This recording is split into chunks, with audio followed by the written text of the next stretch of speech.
D'abord, la France est vigilante et aux côtés de tous ses ressortissants lorsqu'ils sont en danger. Et donc nous avons évidemment passé tous les messages pour que la protection soit assurée à l'égard de nos ressortissants, que la protection consulaire à laquelle ils ont droit soit assurée et qu'au plus vite, dès qu'ils auront eux-mêmes signé les autorisations, ils puissent retrouver le sol français. Et les liens entre nos ministères des Affaires étrangères sont constants. Ensuite et surtout, la France appelle à un cessez-le-feu au plus vite et à la levée du blocus humanitaire. Le scandale, l'inacceptable qui se joue à Gaza, c'est cela. Et c'est ce qui, depuis début mars, est une honte. Une honte. Et donc j'ai encore eu et le président des États-Unis d'Amérique et l'émir du Qatar qui joue un rôle extrêmement important dans la négociation sur ce sujet, d'abord en les remerciant pour cet engagement et en disant que maintenant il fallait qu'on obtienne enfin ce cessez-le-feu, la libération des otages et une réouverture des routes humanitaires. C'est indispensable. Et que les Nations Unies puissent faire avec leurs agences, avec les organisations non gouvernementales accréditées, en parfaite transparence, leur travail.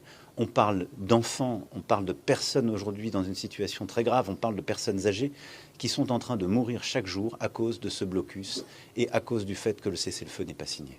7 pays, dont la France, appliqueront le moratoire. À quoi ça...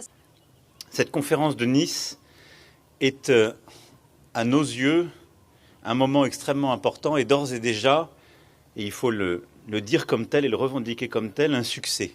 Par son organisation même, par ce qu'elle représente au moment même où nous le faisons. C'est-à-dire alors que les vents mauvais se sont remis à souffler pour écarter toutes les questions climatiques, environnementales ou de biodiversité de l'agenda international, jamais la communauté internationale n'avait mobilisé autant de chefs d'État et de gouvernement, autant de pays pour nos océans.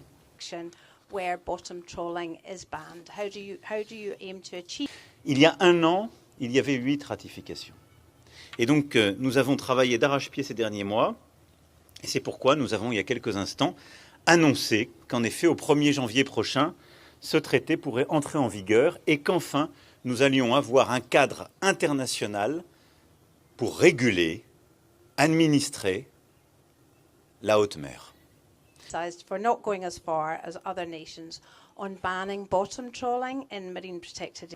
Avant Nice, nous étions à 8% d'aires marines protégées dans les zones économiques exclusives de tous les États du monde.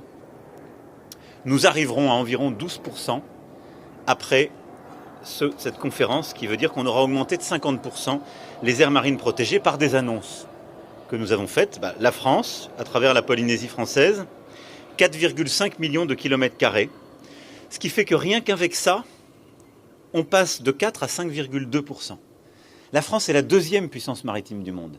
L'annonce qu'a fait la Polynésie française en termes de protection, c'est à l'échelle de la planète plus 1,2 points.